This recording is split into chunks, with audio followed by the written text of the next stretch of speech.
Everybody, and welcome back to another podcast from Kiwi Cricket Kōrero. I am your host, Vincent Jones, and today we are joined by Otis Murray to go over all things domestic cricket and international cricket here in New Zealand. So welcome, Otis. Thank you for having me once again, Vincent. So we'll start off with the Ford Trophy elimination final that it's being played tomorrow, Wednesday, the 20th, 21st, between the Otago Volts and the Auckland Aces at University of Otago Oval. So how do you feel about this game, Otis? Well, Otago carry some very strong form. They're 4 for 4 in their most recent games. They didn't start off the competition very well. Pretty sure they were in Mhm. last until Yeah. just a few weeks ago, and now they've started to pick up momentum, Mm. and they're hosting the elimination final Yeah. at home. But I think we all remember how this went last time in 2018 when they had to host Auckland in the Mm. elimination final. They got absolutely pummeled, and they fell to bits in Mm. 2018. However, it may be the same this time around.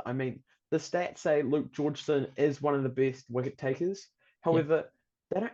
However, I don't think that the Volts have actually piled on many runs. It's been their bowling performances Yeah. which have actually Mhm. carried them to a few wins this season. Yeah.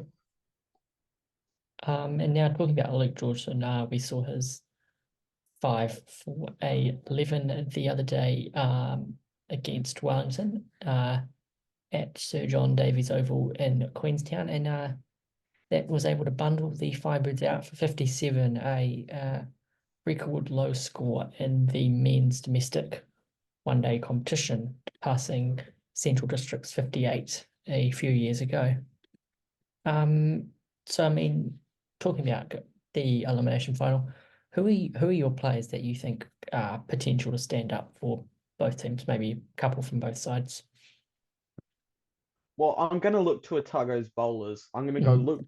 Georgeson. He's been absolutely brilliant. He's got the fourth most equal wickets in the competition. Mhm. I'm also going to go Matt Bacon, even though he's Mhm. coming back from a side strain. I think he's ready to go. He has the sixth best bowling figures in the whole of the Competition. Ford Trophy. Yeah. Um, and now I'm also going to pick Andrew Hazeldine. Mhm. He stood up absolutely brilliantly in some of the matches. He took his Mhm. first for the Otago Volts and his second in New Zealand domestic cricket Mhm. just a few weeks ago against Central Districts. Mhm. Um, I mean, the Otago side, they're really a bowling side now. Mhm. They're not a great batting side. If I really had to pick a batter from them, I would probably either pick Thorne Parks or Dean Foxcroft. Mhm. However, they are left without a strong opening pair. They have Jacob Cumming, Mhm. who has barely played List A cricket, Mhm. and they've got Luke Georgeson, who's been proven to be better with the ball throughout the whole season. Yeah. There's not really much hope for their top order. They're going to have to roll Auckland for barely anything if they even want a Mhm. shot to win. Mhm. And then looking at the Auckland side, who are you thinking? Couple of places stand up there. I mean, Sean Soley is coming back from injury. They've had Robbie O'Donnell and Will O'Donnell both on fire as well, haven't they, with the bat? Yeah, I'm going to pick Robbie O'Donnell and Will O'Donnell here Mhm. as my main batsmen. Yeah. They've both been on fire. Yeah. Robbie O'Donnell has the most runs in the comp, while Will Mhm. O'Donnell has the eighth most runs. Mhm. Um, I mean, they've both pulled out amazing performances throughout the whole season. We've seen Robbie O'Donnell average 57. We've Mhm. seen even Finn Allen when he was playing for Yeah. the Aces, he averaged Mhm. 56. Mhm. So they've all been playing Yeah. brilliantly throughout the Mhm. whole competition. They did have a little bit of a form slump when the full trophy started back up. However, they've picked it right back up with 2 wins in a row. Mhm. Their bowling, it hasn't been the best, Mhm. which may be of advantage to the Volts. Mhm. I must say, Dan Ferns has probably been their most prolific wicket taker throughout the Mhm. whole competition, and I expect that they stick with him, and he's Yeah. probably going to be their best bowler. Mhm. And now moving on to the HBJ Shield. So with Wellington only able to get one victory on the weekend against Canterbury. It allowed Otago to sneak right up with 2 bonus point victories over the Hearts and actually pip the Blaze at the post and score great get 32 points compared to the Blazers 31. So they've actually got the hosting rights to that final, which is being played on the weekend. And that game is between the Sparks and the Blaze at the University of Otago Oval again. So, I mean, how are you feeling about that one as well, Otis? Well, obviously, it's great that it's being held at the University of Otago Oval. It's such a great ground for domestic cricket, and it should probably be played with more international games.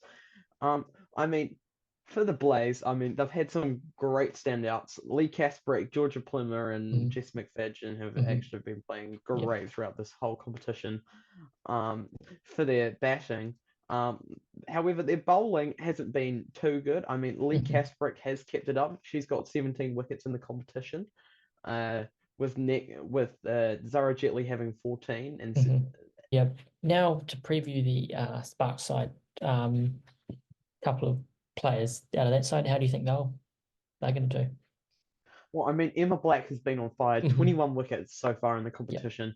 She could even make it more. I mean, the only competition that she really has for the most wickets in the competition is Lee Kasparek, and if Emma Black keeps going at this rate, Lee Kasparek is going to have to take like a 7 for in the final to even get anywhere close. I mean, Eden Carson has also been good with the ball, getting 15 wickets. Their batting, it hasn't been the greatest. I mean, Polly Inglis has stood up. She's 4th most run scorer with 289 runs, while Felicity Robertson has got 272 runs. I mean, Susie Bates, she looks like she hasn't stood up much. However, she didn't play much HBJ in the first half, and she averages 58 too. So it'll be a really close fight between them. And then Canterbury, of course, are in the men's final, which is being played on the 25th, if I recall correctly, at the 24th at Hagley Oval. Hagley Oval in Christchurch. So yeah, they've been probably one of the form teams this year as Canterbury. Yeah, I would say so. I mean, Chad Bowes has been looking on fire. Henry Nichols has actually stepped it up since he's got dropped by Sam Wells. I mean, he averages 98 in the Ford Trophy, second behind Andrew Hazeldine.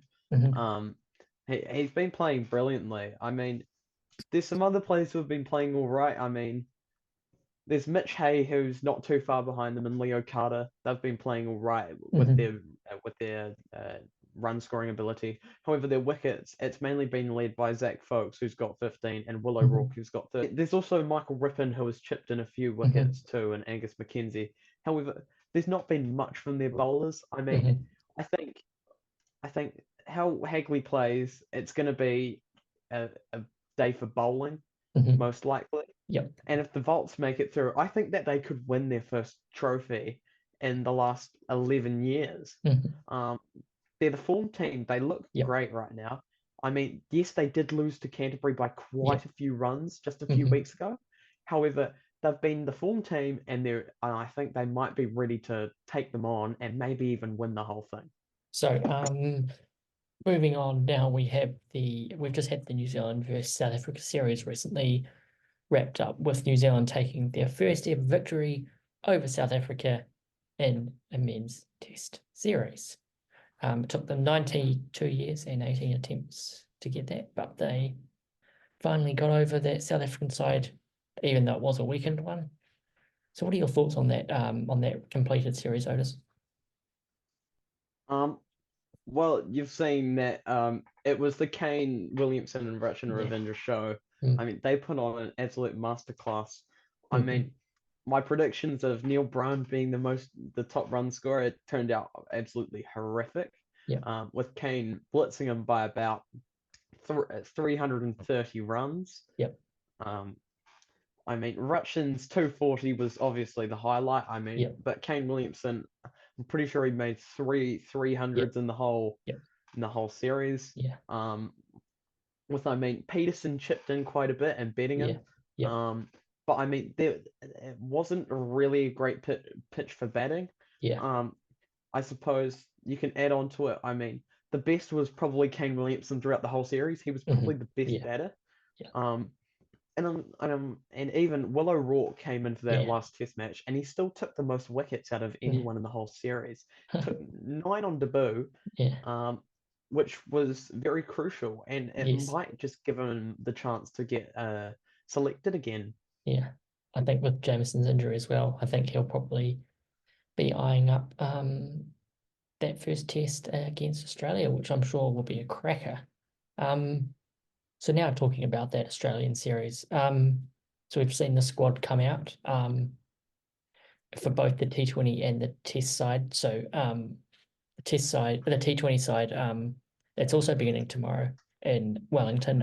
Is Mitchell Santner as the captain, Finn Allen, Trent Boult for the games 2 and 3, Mark Chapman, Josh Clarkson, Devon Conway, Lockie Ferguson, Adam Milne, Glenn Phillips, Rachin Ravindra, Ben Sears, Ish Sodhi, Tim Southey just for game 1, and Will Young in the side. So, what do you think of that side that's playing Australia in the Um, T20 side? well, I'm going to put out a bold prediction right now. I'm going to say Finn Allen, top run scorer, and Mhm. Trent Boult, top wicket taker. I mean, he's Mhm. coming back, playing for Mhm. his lovely nation in New Zealand. Yeah. Um, I mean, I could say even, I know this might be controversial, however, I could see Glenn Phillips actually chipping in Oh yeah. uh, to actually Mhm. put on a bit of a bowling performance, and Yeah. he might take a fifer in the whole entire series. That might seem unrealistic. However, I think it might happen. I mean, Mhm. for the Australian squad, I mean, you've got David Warner in there. He can't Yeah. score more than 4 in Oamaru. Obviously, I've scored more than him in Oamaru, so I don't think we should worry about anything there. No. Um, it looks like a pretty usual squad. I mean, they've taken some players over who haven't played much for Mhm. Australia. However, they should be fine in the end. I mean, I Mhm. think the series it probably swings their way 2-1 Yeah. in the end, and they'll win comfortably in both their Mhm. matches that they win. And then now going to the all important Teagle Test series. So that New Zealand side, with has got two players who are in line to play their 100th test matches with Tim Southey and Kane Williamson being those players. And also uh Daryl Mitchell and Scott Kugelheim have returned to the side to face um Australia. So the side is Tim Southey as the captain, Tom Blundell, Devon Conway, Matt Henry, Scott Kugelheim, Tom Latham, Daryl Mitchell, Will O'Rourke, Glenn Phillips, Rachin Ravindra, Mitchell Santner, Neil Wagner, Kane Williamson, and Will Young. So with that test side, Otis, who do you see impressing for the home team? And Williamson, of course, he Hmm. is the best player by far. It seems like in the whole of the whole of New Hmm. Zealand right now. He still looks the greatest. He still looks good. I Yeah. mean, he might be past his prime, however, he is still looking like the most gun player there Yeah. is. I mean, for the bowling, I mean, you can't really look past Tim Southey. Maybe he might Hmm. be good. I mean, he's predicted to play his 100th match Yeah. for New Zealand in tests. I mean, that's Hmm. a pretty big achievement Yeah. considering New Zealand doesn't even play many tests these No. days. Mm. Um, but I mean, he's looking good. I mean, Glenn Phillips might actually chip in. Hmm. I think he could have an improving performance in Test cricket. I mean, Hmm. he hasn't been the best, however, I think he could go on and win Hmm. some matches. And then also, you've got the likes of Devon Conway, who's coming off a bit of a form slump, but I mean, hopefully we can see him back in the runs because I mean, we all know what he's like when he's scoring runs, don't we? Yeah, when Devon Conway's on form, he's on form, and when Yeah. he's not, he's not. Yeah. I mean, this is really his first form slump for New Zealand in a Yeah. while. I don't think he's had a form slump yet for New Zealand. No. However, he's still gonna he's been playing consistently throughout his whole time for New Zealand. However, Yeah. it's just a little form slump. He'll do fine in the end. Yeah, I think so, yeah. And so any predictions for that test series? Well, Australia is the best side in the world, it looks like Mhm, right now. And I think that they'll clean sweep New Zealand 2-0. I mean, they have mhm, a pretty strong squad. mhm. Uh, they've brought a full strength squad Yep. basically to New Zealand Mhm. to play. I mean, I don't see many changes coming in there. No. So who's your top run scorer? We could take it. See, and then yep, you've already said your series winner. Yeah, top run scorer will be Steve Smith. I mean, he looks pretty good right now. He's in pretty Yeah, good form. I yeah, mean, he had a little bit of a tough start at the top. However, yeah. he's looking fine now. He's Mhm, looking ready to go. The best bowler, um, I think it'll be Pat Cummins. I mean, mhm. he's proven that he can be the captain and a great fast bowler. I mean, Tim Southee's also proven that. Yeah. I mean, they're both looking in fine form. However, I Mhm, think it'll be Pat Cummins on top with Tim Southee in second. mhm. And now moving away from our international and domestic cricket, I mean, I suppose there's a tournament you want to talk about here, isn't there, Otis? Yeah. I'm gonna move on to the New Zealand cricket tournament. Where Christchurch boys actually won over Christ College by 11 runs in the Mhm, end. Um, I mean, I've played both of them, and they're both incredible scores. They beat both of us, but I mean, we lost to Christchurch boys by less because of a beautiful knock by me of 17. But we don't need to talk about me. I mean, we moved through. Logan McLaughlin for Christchurch boys scored a 50 and then got mhm, out. Um, However, the real guy that I want to bring up from Christchurch boys is Callum Temple-Dewey. mhm, He's I think he's moved to Hostel in Christchurch. mhm, He's playing for Christchurch boys in the New Zealand cricket tournament now, and he scored a wonderful 37 in his inning. mhm, Um, I mean, their total was 224 for four in mhm, the end, um, with a few knocks in there. I mean, it looked like one of the Christchurch boys high school players had to retire, which is mhm. obviously disappointing for him. Yep. Uh, but for Christ College's bowling performance, Mhm, I mean, not really any wickets were taken. mhm, I mean, there was a twofer in there. Uh, and then there was other people taking one. mhm, It looked like more the part-time bowlers taking one, mhm, which only led to Christchurch boys being four down in the end, mhm. which I think would have actually um, improved the morale. I mean, Yep. Christ College in the end. I mean, look at their batting inning. Zach Croft, he scored 38. Mhm, Pretty sure he's from Otago country. Um, while also Luke Jared Mozart scoring 42 off 24, mhm, um, and a very good performance at the back end. I mhm, mean, the wicket takers for Christchurch boys were Jacob Page, James Hill, and Mason McLaughlin, mhm. who were all great players in their own right. Yep. Uh, and it looks like Jacob Page also got a great run out of Harry Rickey, uh, and in the end. Um, Mhm. I mean, it was nearly an impossible target off the last few overs. I mean, uh, Christ College needed 19 off the last over to even bring it to a super over.